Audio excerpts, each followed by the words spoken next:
Hey, it's Carmina. I came across this powerful, true story and I wanted to share it with you. Now, in case we haven't met yet, my name is Carmina Mevs.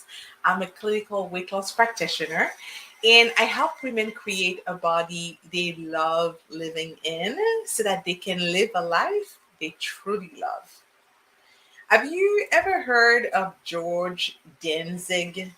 Probably not. I hadn't either until I heard this story. So George was a grad student in he was studying mathematics, and at the time jobs were very difficult to get in the United States. So his math professor, who was the head of the math department, he said to the grad students that whoever got the best grade on the final, well, they had the opportunity to be hired as his research assistant for the next year. So, of course, everybody was interested. That was a plum job. Everybody wanted the job. And George said that he studied so hard for that test that he was up until the middle of the night and he overslept and was actually late to the test. Can you imagine? But he got there in time to take the test. He was given the test and he went through the back of the room. And as he was answering the eight math question, there was eight questions, he got through the eight questions fairly easily.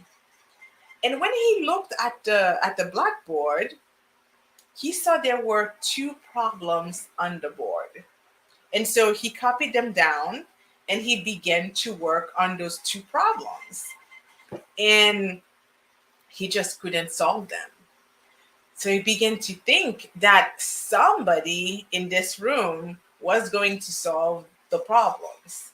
So he was like, what's wrong with me? Right? So he kept working and trying to figure out the problems. He couldn't get them solved. And by the end of the time that was allowed, for the test, some of the students asked for additional time to work. The professor said they could take the test home and bring it back by Friday. So George, well, he's no dummy. So he's like, he asked for some time as well. He asked for more time. So same thing, he was told, yeah, that's fine. Just bring the test back by Friday. So George went home. He sat up night after night. This was a Monday. So all day Tuesday night, Wednesday night. He just kept thinking somebody is going to solve these problems, right? Why not me? Why not me? And finally, by Thursday morning, he had one of them solved. Then he kept working. He kept working late into the night, late into Friday morning, and he solved the second problem. And so he took the test back and he got it turned in by 11 a.m., which was the deadline, right?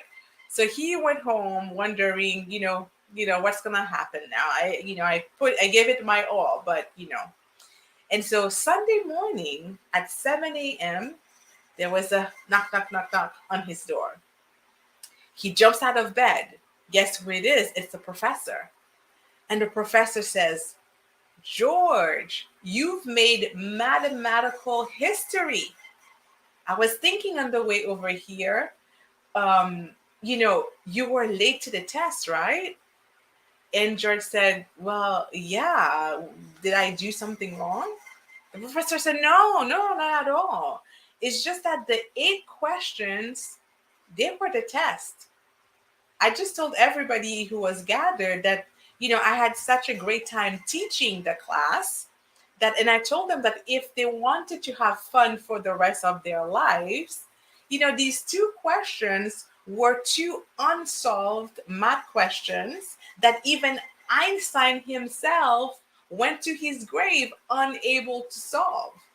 How did you do this, George? How?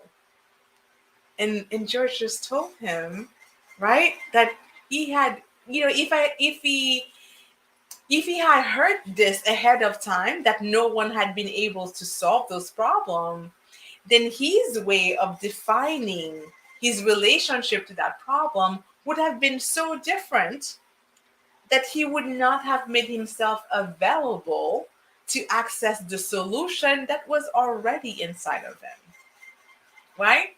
That same access that every one of us has. I always say that, not I, it's not my idea, but the currency of the universe is ideas, right? Now, I don't know what is it that you're facing, but I know this about you, that you are in the art of becoming who you are. You are a son, a daughter of the Most High, to be everything you want to be, to give everything you want to give, to build the life of your dream. And know that there is always a solution available for any problem you may be facing. Your job is to stay open to that possibility. I believe in you. Now it's time that you believe in yourself. You got this. Thanks for watching, and bye for now.